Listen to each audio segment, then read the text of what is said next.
The Property Lane. Welcome to The Property Lane once more, where it is all about real estate. And tonight we will be studying about construction. What are the construction costs? What are the semantics, dynamics? What do you need to know before you start constructing? How much does it cost, by the way, to put up a family home, or to put up a block of apartments, or to have a commercial property? We're going to be breaking that down shortly. And with me are people who are well conversant with the construction language and numbers, and they will be taking us through. Ladies and gentlemen, welcome our first guest tonight, and he's none other than architect Amara Andrew. Please say hi to us. Thank you very much, and it's really good to be here to discuss construction and to demystify costs, because some fear Yes. to build because of cost. Yeah, many people have bought land and it's sitting there and they don't know what to do with it. Ladies and gentlemen, our next guest is also, I can't say architect, he will be telling us, but he studied architecture and is so much into construction, from big projects to the smallest project. Welcome with me, architect Felix Okuye. Please say hi to them. Thank you. My name is Felix Okuye. I am one who studied architecture and building construction, and I am majorly into property development, running construction company, and especially focusing on turnkey projects from design to construction. Thank you. Yes, last time we looked at who is a registered architect. And then today, as we're having a conversation, I was told there are some architects that do construction and there are those that supervise. Could you help demystify for us the architectural practice? Yeah, I think there are many people who build buildings. So, I mean, even a lawyer might one day wake up and start to build, even a doctor. Or even a cobbler. So many people build. Even our parents, some of them had skills in building and they could put together buildings. So no one is going to stop you from building. However, there are some who go to school to study about buildings. So one of the professions is architecture, and those are people who really generate the scheme of how the building is arranged and come out with plans and tell you the sizes and the details of the building. Then there's another related profession who are engineers, who look at the strength of the building, who look at water and power in the building. So all those go to school and study. Now, after you have studied, and you'd want to now go and tell and instruct others on how to build, you need to work for some time, maybe about 2 to 3 or 4 years. And then after that, you sit a professional exam. After you sit that professional exam, then you can then give yourself a title of engineer or architect. And then you apply for a license to work. And why is this so? It's because buildings deal with safety, public safety of buildings. And so you need to abide by a code and professional ethics. And that's why there is a board that regulates who can go out there and give instruction on buildings.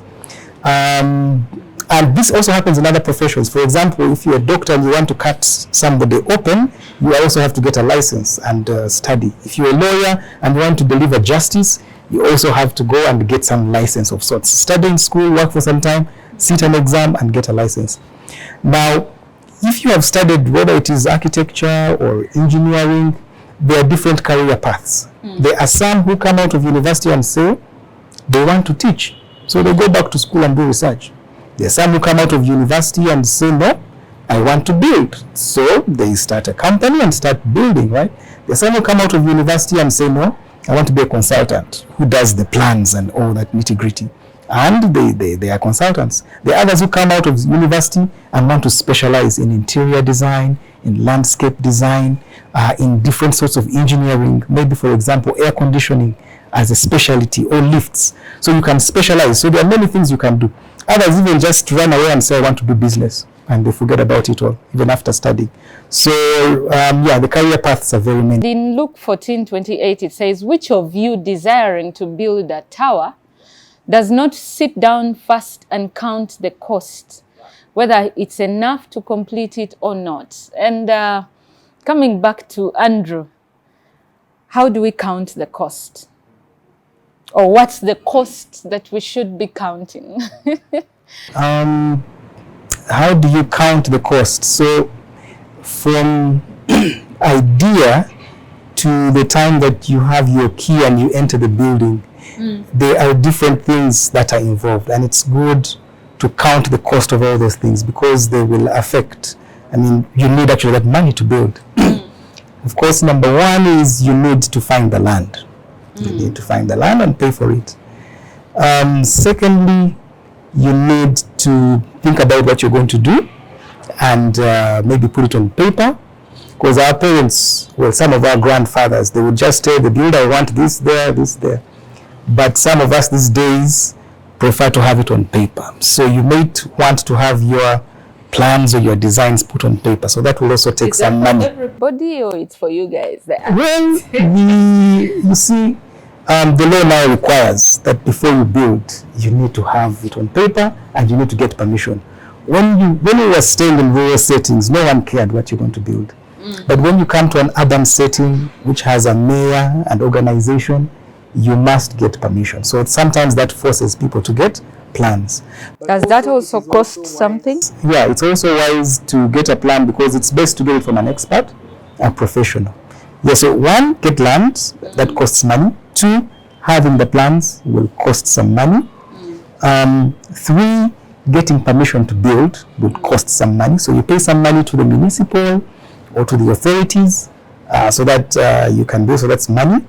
Then four is the actual construction, which is in two parts. You have the materials, and then you have the labor, and then even the supervision. So all those three aspects of construction will cost money, and they need to be costed. And then before you complete the building and move in, you need a couple of services connected to the building, maybe water, power, roads, that costs money. Or if you're managing your waste, that costs money. And then also the government will ask you for some money. You start to pay some taxes. The minute you get property, there might be some taxes or obligations that you'll have to pay up. In the final bit as well that some people skip out is the cost of funding the project. If you have taken a loan, there is interest that you have to pay on top of that. So you need to count the cost before you build. Well, most Ugandans fear or avoid the last cost. Felix, you have something to say on that? Well, it's interesting. There is something which over time I've realized that it is a character among many of us. Typically, I would put it as Ugandans. There's quite a big category of Ugandans that are so scared to know the aggregate cost of a project they would want to take on. But thank God you've quoted that scripture, which literally the Creator God is wondering how one ought to engage in something without counting the cost. And I believe that is very important. My clients, I always tell them, come on, let's get this right. And in the process of getting all these things right, you have the ability to understand and plan yourself. Let me give you a typical example. My brother here is a registered architect, and interestingly, he can attest to this. People are so relaxed to spend on what they ought to spend for the architectural services. And amazingly, they end up with a notion that this is just a paper. But I want to take away that fear from them and make Ugandans know that an architectural plan is an asset. Case in point, if you want a loan in the bank and you do not have an approved plan, you can't get the loan. That shows that this is what? An asset. Things like bills of quantities. Yes. And these are normally titled as estimated bills of quantities.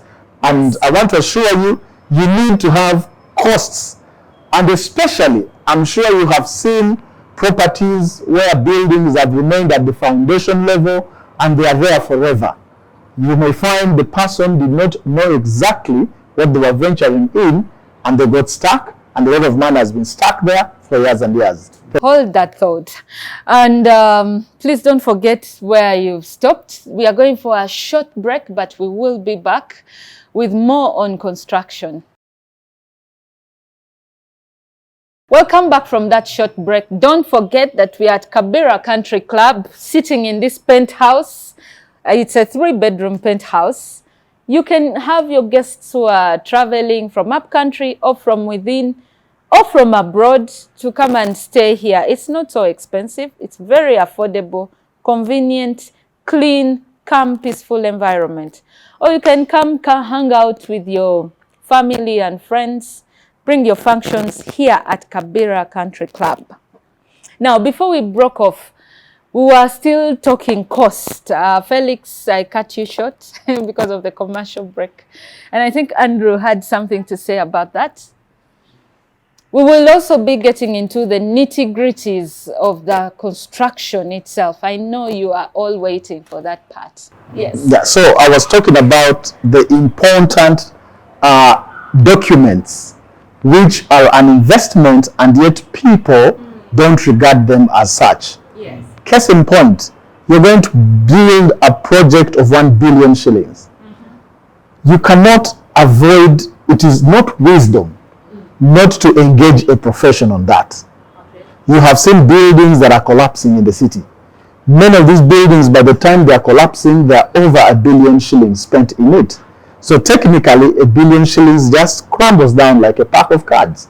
But who knows if you engaged, and most of these projects have been found to be lacking in the basic needs of a construction project.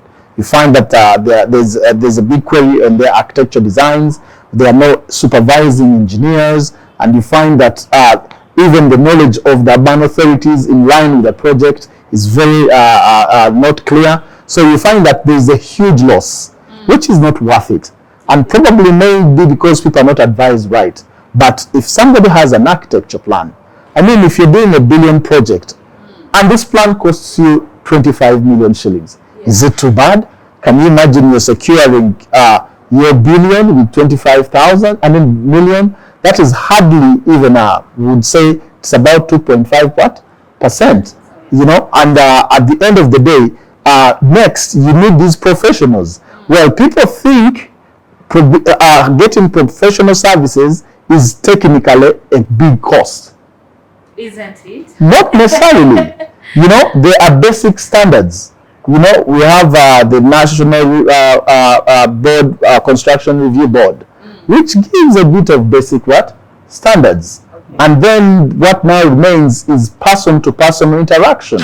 I mean, he knows when you have an architecture plan, there's what is called a title block. Okay. And that title block has very many different people it recognizes on the block. It recognizes who is the architect of this plan. It even has a specific area which talks of who has designed the plan.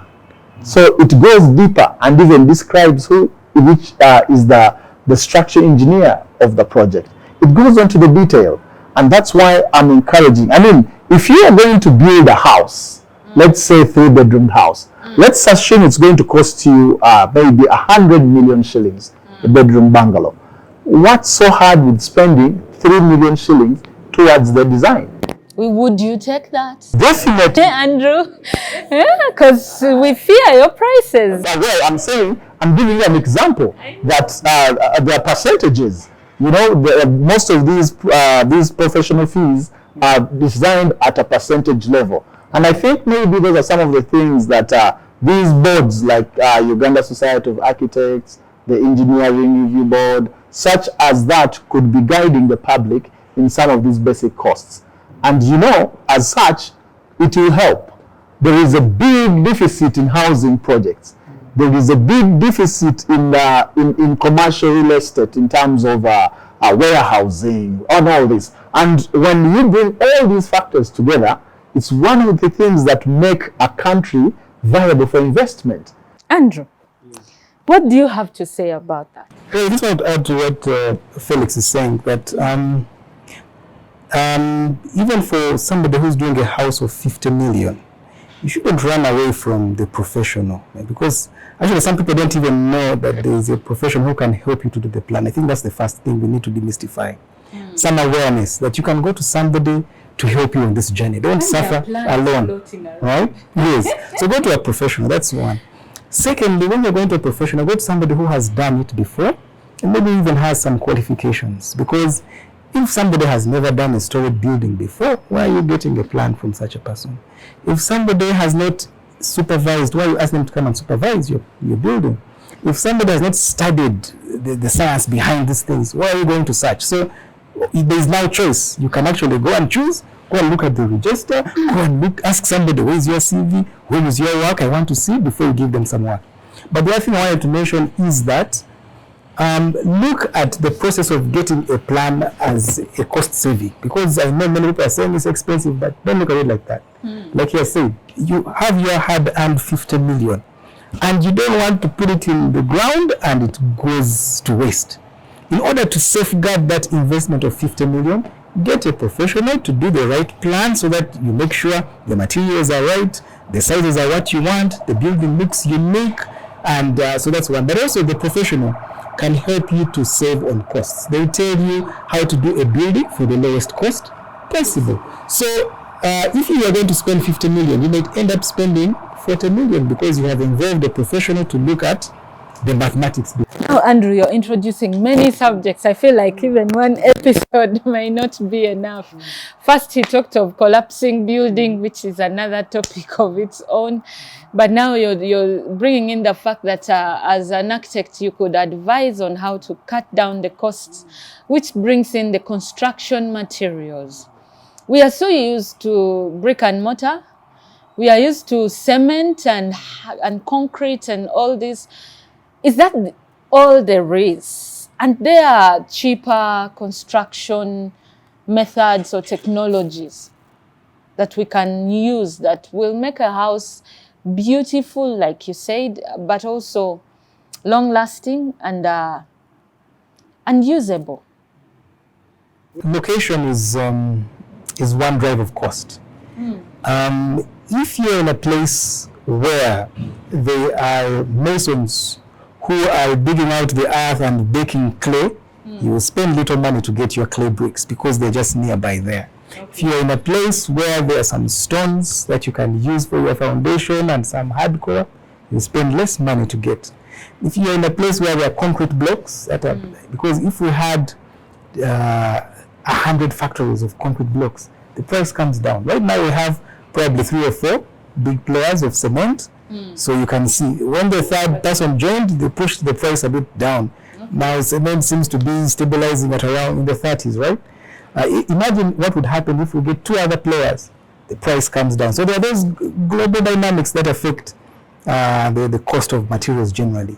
If you opt to use metal, for example, yes, for example, prefab. Yes. If there are providers here and they are quite several, then you might get it cheaper. But if it is you're importing, it costs. Wood, grass. Wood, the problem with wood, we abuse the use of wood. We are cutting out trees when they are too young. But if we had mature, for example, in places like Europe, they have so many forests, and for them, it's cheaper to use wood. In our case here, yes, the wood is there, but it is young, so it may be a bit risky. But the point I'm trying to drive home is that when you're looking for materials, try and find something that is local. Closer to you, that is local, so that you can work with it. And the way you also put together material affects the cost that you're going to use, because some people use a metal pipe that is this size, right, to run a distance that's very small. That is too much. Or there's a lot of wastage actually in construction. Sometimes you use a wall that is twice this thick, and yet even one that was half could run the same distance. Or even when somebody is just putting the mortar to lay the bricks, they are a bit wasteful. The wall has more of mortar than brick, and yet it should be more of brick than mortar. So there's a bit of wastage. I've seen people fall through walls. I don't see it here in Uganda in movies. So the way you use material, using paper? What's happening? The way you use material, you have to be really careful so that you use it wisely. And also it's not good to have little, because then the building will not work. Collapse. Yeah. Yes, Felix, take us through a home, a 3-bedroom home on these normal plots they sell, 100 by 50 for a family. I think that would be a 3-bedroom home, Yeah. probably with a boys' quarter and an outside toilet if it's out of Kampala. How much would it cost to put up such structure? Well, I speak on an angle of somebody who's practicing Yes. the actual. And now I'm talking affordable, out of Kololo. Having brought the example of Kololo, and I'll tell you that the price of cement used in Kololo is the same price of cement used almost 20-kilometer radius.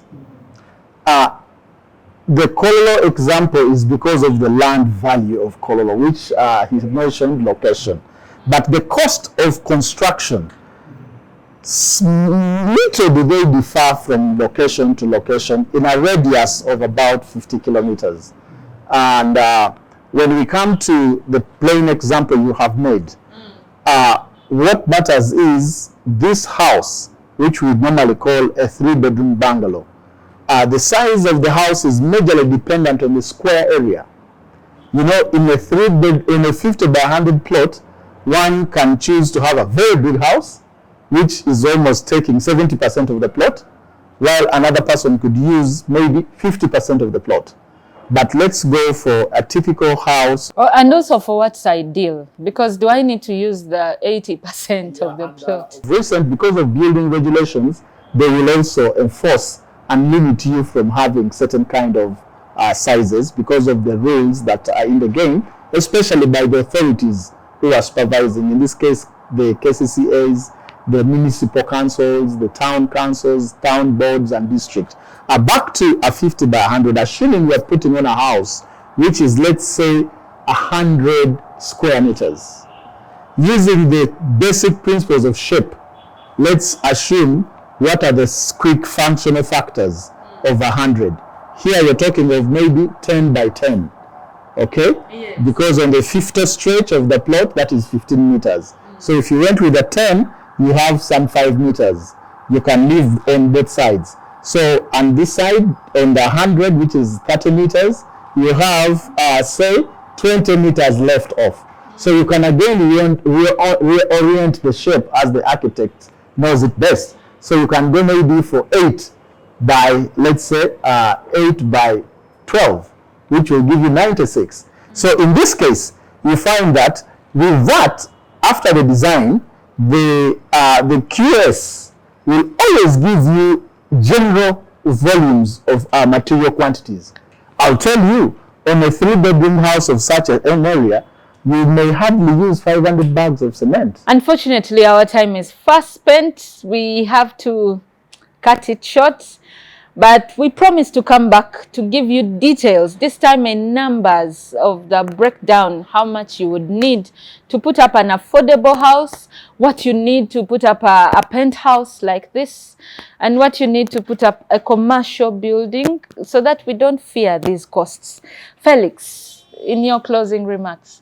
Just like we mentioned that bringing up a 3-bedroom house is something you can attain with especially your keen understanding of the components as given to you by the profession. Just like somebody knows the prescription from the doctor and they get an understanding of the tablets they are yet to take. In the same way, construction is that simple. And I believe with time, as you keep watching the Property Lane, you will keep getting more knowledge that will empower you in attaining this dream, which is a life dream of owning a home. Thank you. Thank you, Felix. And back to you, Andrew. What are your closing remarks? So what I'd like to let the viewers know that you can build a house at 20 million, a 2-bedroom house. You can build the same house at 100 million.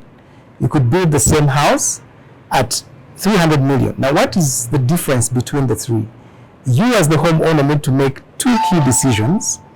One is the size of the house, and 2 are the materials. So usually those 2 areas, if you play around with the size and the materials, you may be able to tweak it to fit the budget. But you are in control, and you shouldn't fear construction. It could be as low as you want, but you need to make some compromises and concessions on the sizing and the materials that you're going to use in the building. Yeah, but hopefully we shall have a detailed discussion. We need to. We just can't avoid that. Thank you so much, our dear guests, for staying with us. Once again, from Catherine, your host tonight. See you next time.